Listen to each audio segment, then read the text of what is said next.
राजकारणात एक अतिशय प्रसिद्ध म्हण आहे, राजकारणात कुणीच कोणाचा कायमचा मित्र किंवा शत्रू नसतो. तिथे फक्त हितसंबंध महत्त्वाचे असतात. पण 2026च्या पुणे महानगरपालिका निवडणुकीत जे घडलं त्याने या म्हणीला एका वेगळ्याच उंचीवर नेऊन ठेवलं आहे. मुंबई आणि ठाण्यामध्ये ज्या भाजप आणि एकनाथ शिंदे गटाने अत्यंत गुण्यागोविंदाने युती केली, त्याच पक्षांनी पुण्यात मात्र एकमेकांविरुद्ध शड्डू ठोकला आहे. पण हे सगळं का झालं? तुम्हाला वाटेल की कदाचित जागांच्या वाटपावरून काही खटके उडवले असतील. पण मित्रांनो, यामागे केवळ आकडेवारी नाही आहे, तर यामागे होतं एक पॉलिटिकल युगाचं युद्ध आणि एका नेत्याचा स्वाभिमान. आजच्या या व्हिडिओमध्ये आपण त्यांच्याबद्दल बोलणार आहोत, ज्यांच्यामुळं पुण्यात महायुतीचे अक्षरशः 2 तुकडे झाले. आपण बोलतोय पुणे शिवसेनेचे ज्येष्ठ नेते आबा बागुल यांच्याबद्दल. हे राजकीय नाट्य नक्की कसं घडलं आणि ऐनवेळी युती का तुटली, याबद्दल सविस्तर जाणून घेऊया. नमस्कार, मी महेश आणि तुम्ही पाहताय थोडक्यात. पुणे महानगरपालिकेच्या निवडणुकीचे पडगम वाजू लागले तेव्हापासूनच चर्चा होती की भाजप आणि शिंदे गट एकत्र लढणार. राज्याचे मोठे नेते सांगत होते की पुण्यात युती अभेद्य आहे.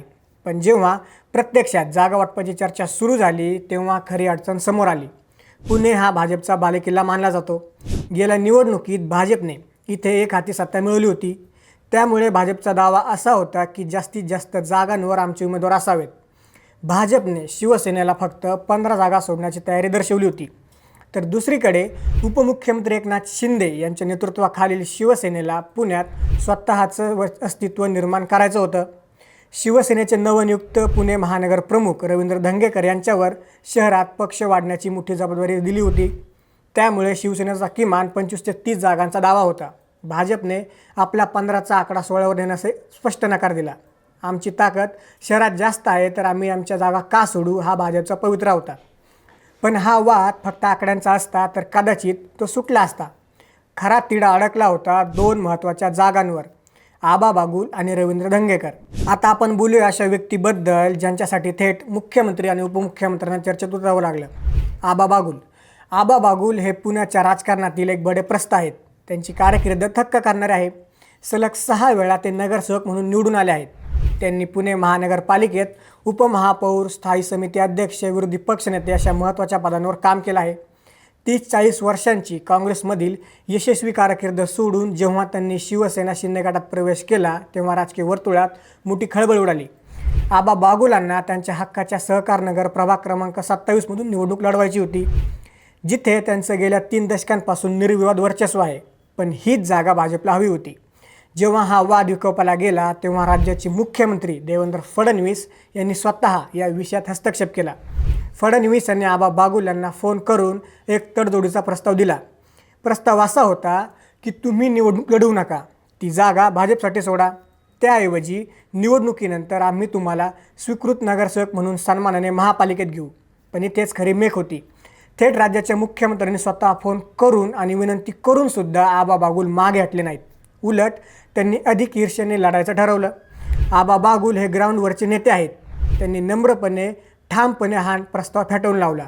मला मागच्या दाराने महापालिकेत जायचं नाही, मी लढणार तर मैदानातूनच, असा त्यांचा पवित्रा होता. बागुल यांच्या या खंबीर भूमिकेमुळे शिवसेनेचा आत्मविश्वास वाढला आणि युती तुटण्याच्या दिशेने पहिलं मोठं पाऊल पडलं. इथे एक गोष्ट लक्षात घेतली पाहिजे की आबा बागुल फक्त नेते नाहीत, तर त्यांनी सहकार नगरमध्ये जे काम केलं आहे, मग ते तिथलं प्रसिद्ध ॲडव्हेंचर पार्क असो किंवा पुण्यातला सर्वात मोठा नवरात्र उत्सव, यामुळे त्यांची एक वेगळी वोट बँक आहे. दुसरीकडे आबा बागुल यांचा हा आत्मविश्वास काही हवेत आलेला नाही. सहकार नगरमध्ये त्यांनी उभं केलेलं कामाचं साम्राज्य हे त्यांचं खरं बळ आहे. आबा बागुल म्हणजे विकास हे समीकरण त्यांनी मतदारांच्या मनात पक्क केलं आहे. माझं काम हीच माझी ओळख, हा त्यांचा ॲटिट्यूड भाजपला नडतोय. त्यामुळेच पक्षात कोणीही असो, उमेदवार मीच आणि निवडून येणार मीच, हा त्यांचा तोरा भाजपला पचवणं सध्या जड जात आहे. या संपूर्ण नाटकातलं दुसरं महत्त्वाचं पात्र म्हणजे रवींद्र धंगेकर. धंगेकर हे कसब्याचे माजी आमदार आहेत आणि काही महिन्यांपूर्वीच त्यांनी शिवसेनेत प्रवेश केला आहे. सध्या ते शिवसेना पुणे शहराचे महानगर प्रमुख म्हणून मोठी जबाबदारी सांभाळत आहेत. धंगेकर हे मूळचे शिवसैनिक आहेत. त्यामुळे त्यांची घरवापसी भाजपसाठी चिंतेचा विषय आहे. महानगर प्रमुख म्हणून त्यांना पुण्यात शिवसेनेचे जास्तीत जास्त नगरसेवक निवडून आणायचे आहेत. धंगेकर यांना केवळ स्वतःच्या प्रभागातच रस नव्हता, तर त्यांना त्यांच्या पत्नी आणि मुलासाठी सुद्धा महायुतीतून अधिकृत तिकीट हवं होतं. भाजपला मात्र धंगेकरांची ही वाढती ताकद भविष्यातली धोका वाटत होती.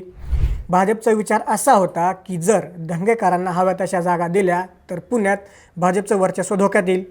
आता कल्पना करा त्या दिवसाची ज्या दिवशी उमेदवारी अर्ज भरण्याची शेवटची तारीख होती. सकाळपासून देवेंद्र फडणवीस यांच्या सागर बंगल्यावर बैठकांचं सत्र सुरू होतं. दुपारचे 2 वाजले तर युतीची अधिकृत घोषणा झाली नव्हती. भाजप आपल्या 15 जागांच्या ऑफरवर ठाम होती, तर शिवसेना महानगर प्रमुख म्हणून रवींद्र धंगेकर आणि ज्येष्ठ नेते आबा बागुल यांनी स्पष्ट केलं होतं की जर सन्मानपूर्वक जागा मिळणार नसतील तर युती करण्यात अर्थ नाही. शिवसेनेला आबा बागुल यांची जागा सोडायची नव्हती आणि धंगेकरांच्या कुटुंबासाठी सुद्धा जागा हव्या होत्या.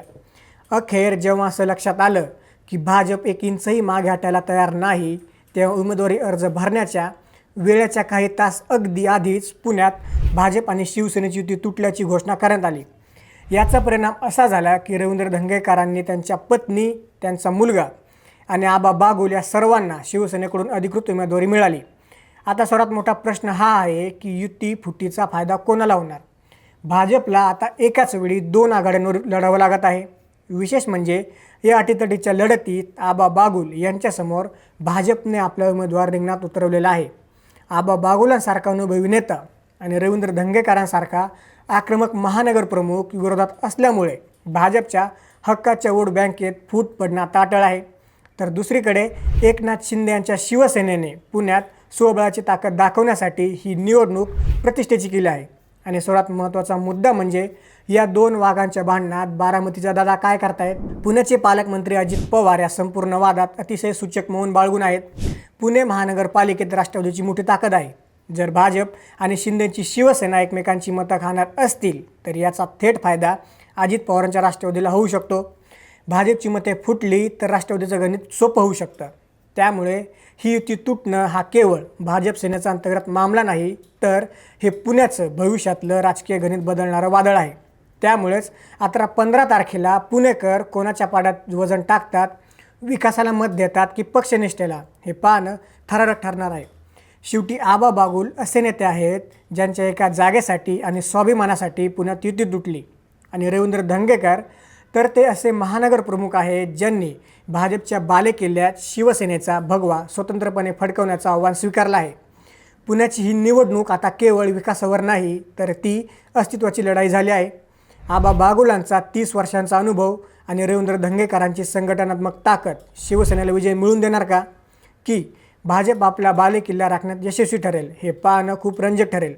तुम्हाला काय वाटतं? आबा बागुलांनी देवेंद्र फडणवीसांचा प्रस्ताव नाकारून बरोबर केलं का? आणि पुण्यात युती तुटल्याचा फायदा नक्की कोणाला होईल? कमेंट्समध्ये तुमचं मत नक्की सांगा. जर तुम्हाला हे राजकीय विश्लेषण आवडलं असेल तर लाईक करा आणि अशाच राजकीय घडामोडी जाणून घेण्यासाठी थोडक्यातला नक्की सबस्क्राईब करा.